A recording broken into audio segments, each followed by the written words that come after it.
Bom dia, Bom dia, tudo bom? tudo bom? Então, esse Eduardo Cunha, que fica se comunicando com a nação por meio de tweets, com uma redação meio. Eu virei o corretor dele, o redator dele, oficial. Pode ser o nosso futuro, né? É para valer? Essa briga Ó, é para valer, na sua opinião? a minha impressão, Uhum.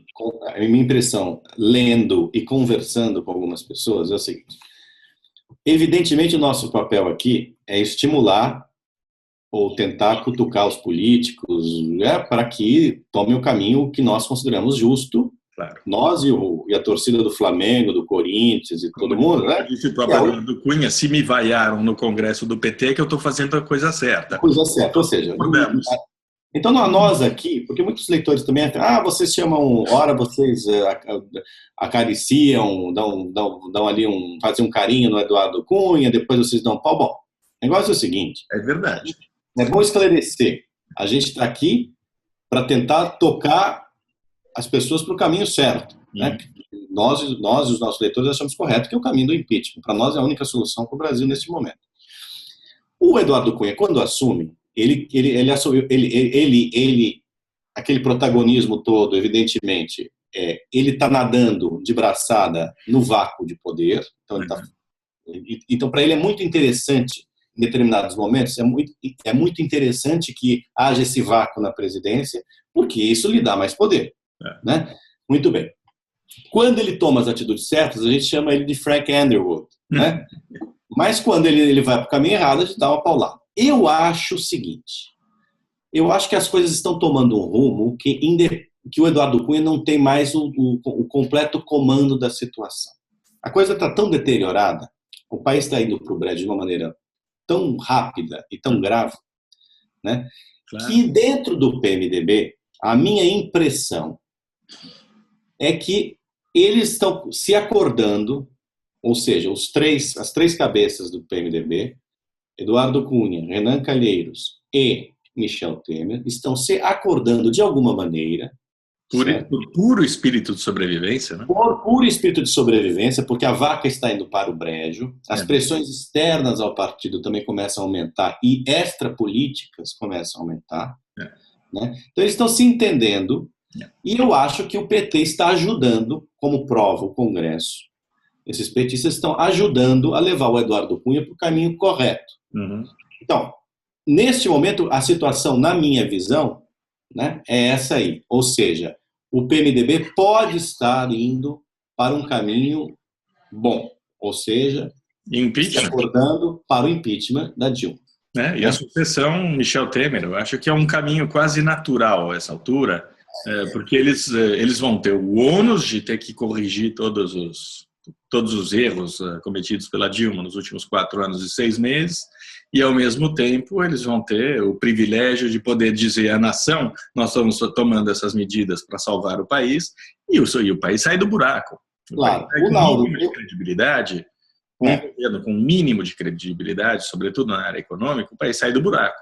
A duras penas, mas sai. O Lauro Jardim deu uma nota que é muito interessante na semana passada, eu acho que foi sexta-feira, sexta ou sábado, enfim, dizendo que a frase mais comum hoje na boca do Michel Temer é: está difícil. Né?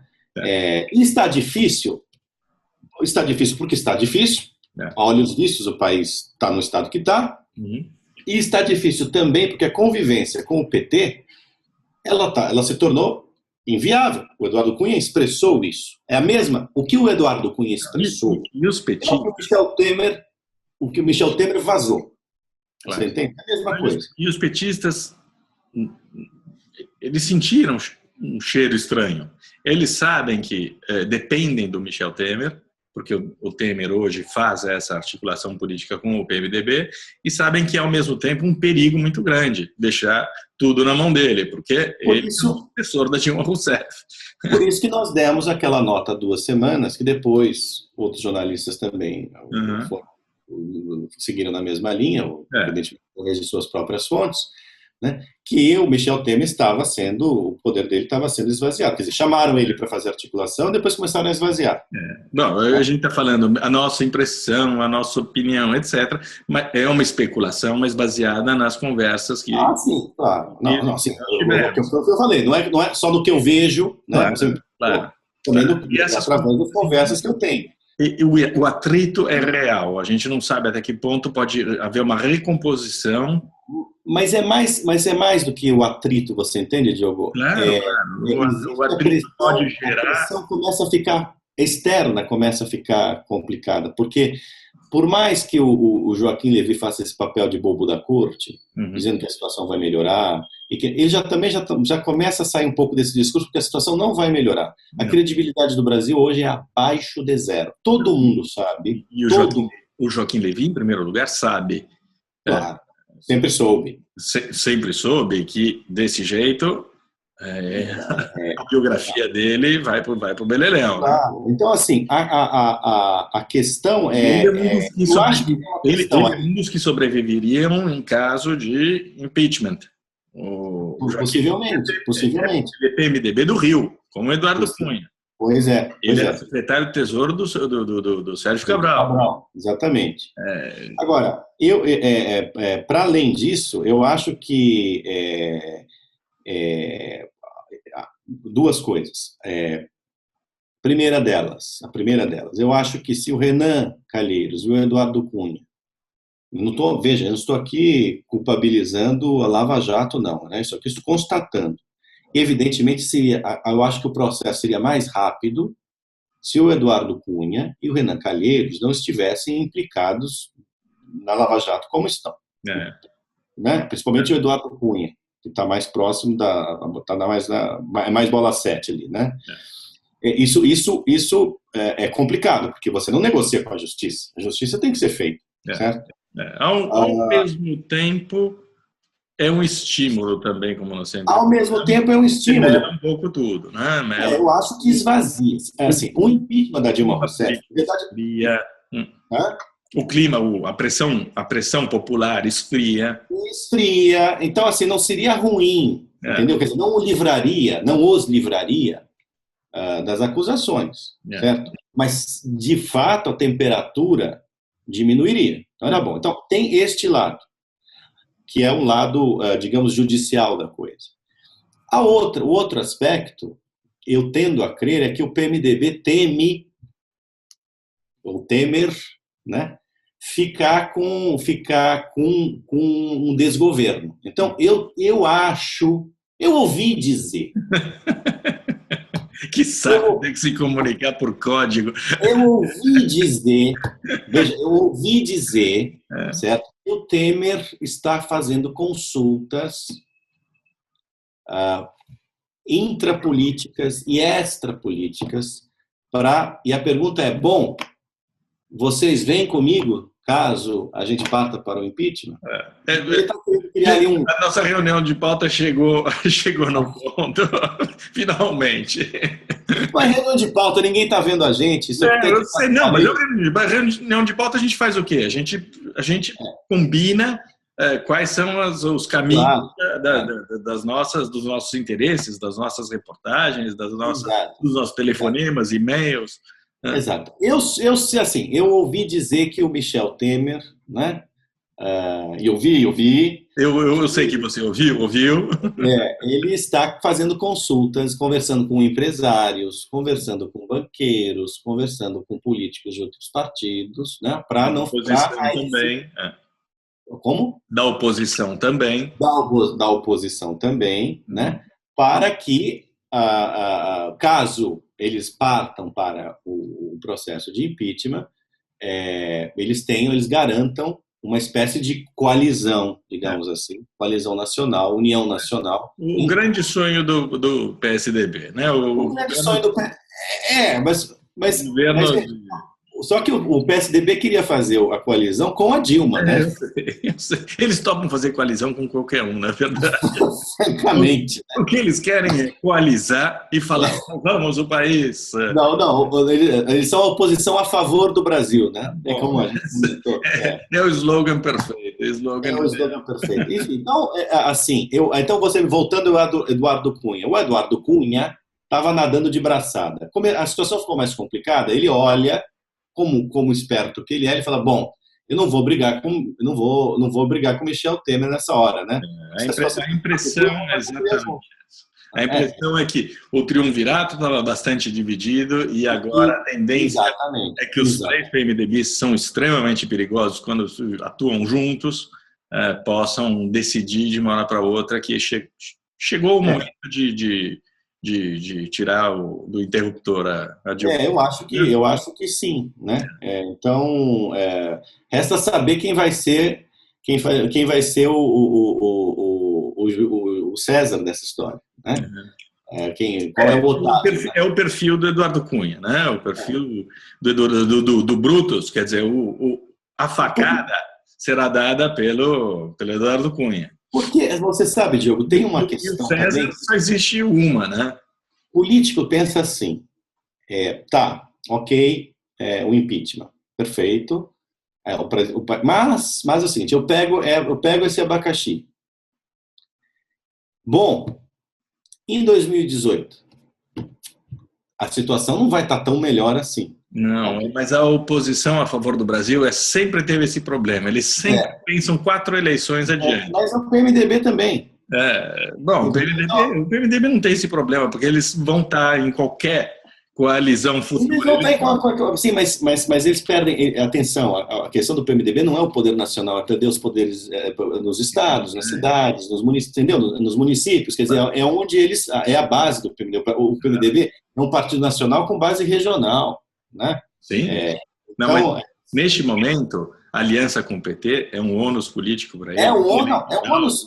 É um ônus gigantesco. Claro. Eles vão agora já, ou eles vão tomar uma rascada no ano que vem? Mas eles estão. Então, eles sabem disso, mas ao mesmo tempo, o que eles querem? Eles querem certas garantias, certo? De que vai ter governo, que eles vão poder governar, que eles vão ter uma coalizão, certo? Claro. Eles também. Tem muita conversa para saber, bom, o impeachment realmente aumenta? Claro que a gente sabe que sim, mas político precisa ouvir de várias pessoas, né? Político brasileiro. Enfim, precisa ouvir se o impeachment realmente vai ter um efeito já, por si só, benéfico para a economia, e vai, porque a gente sabe. Mas não tem a menor dúvida, imediato, né? Então, assim, eu espero que essas conversações, caso elas estejam ocorrendo mesmo, como eu ouvi, né? Eu ouvi, né? Elas estejam realmente, tenham um final feliz para o país, né? Enfim. É aquele de sempre. Bom, acho que a gente mais ou menos esclareceu as questões sobre as quais nós estamos trabalhando e a gente estava publicando posts meio de maneira indireta sobre o assunto, mas a questão é essa. Como o jogo não é declarado, o jogo é todo encoberto, a gente pode noticiar o que pode noticiar, né? O que sai noticiado. Claro, a gente fala o que sabe. E é bom, outra vez, vamos enfatizar isso, eu gostaria de enfatizar, a maneira que nós damos as notícias, evidentemente, está na nossa declaração de princípios, né? No nosso princípio básico, neste momento, é o impeachment da Dilma, porque não é que a gente não se trata nem de gosto pessoal, não gosto pessoal, não se trata de ideologia ou não ideologia, eles estão levando o país para o buraco. Nós somos o site a favor do Brasil. Nós somos a favor do Brasil. Nós sim somos a oposição a favor do Brasil, porque nós sempre seremos oposição. Lógico, a gente é a verdadeira oposição a favor. A verdadeira oposição a favor do Brasil. Boa. A gente está contra a oposição porque a gente é a favor do Brasil. Então é isso. Quando o cara está na nossa linha ali, na nossa vibe, como diria o jovem, ok, você é o Frank Underwood, legal. Embora o Frank Underwood não seja exatamente um elogio, mas enfim. Eu nem conheço o Frank Underwood, mas eu sei que né, tem horas em que o Eduardo Cunha merece mas assim, eu digo, o Frank Underwood do bem, digamos assim. De vez em quando merece um cafuné.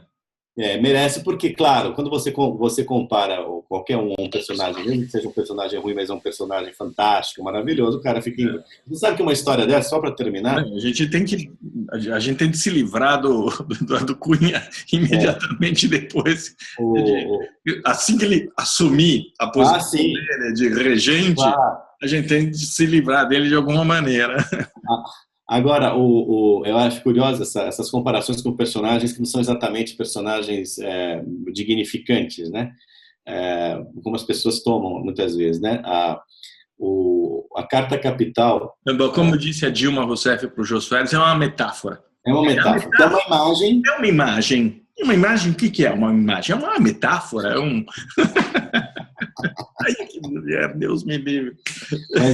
Mas essa história é boa, porque assim, eu diria, essas comparações que a gente faz com personagens que não são exatamente significantes e que as pessoas muitas vezes se sentem envaidecidas porque o personagem é tão bom, né? Tão grande que acaba sendo, mesmo apesar do caráter do personagem não ser grande coisa, você fica envaidecido.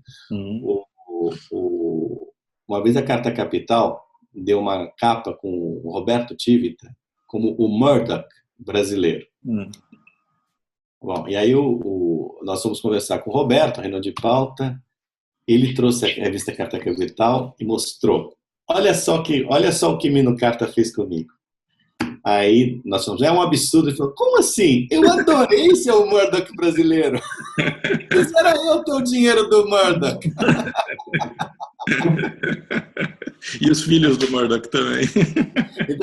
Então olha aqui, Eduardo Cunha, se você fizer a coisa certa, a gente vai te dar um pôster do Kevin Spacey como Frank Underwood no House of Cards, tá bom? Abração. Abração. Eu ouvi. É um dos 5 sentidos, hein? Audição. Não se esqueça. Tchau. Tchau.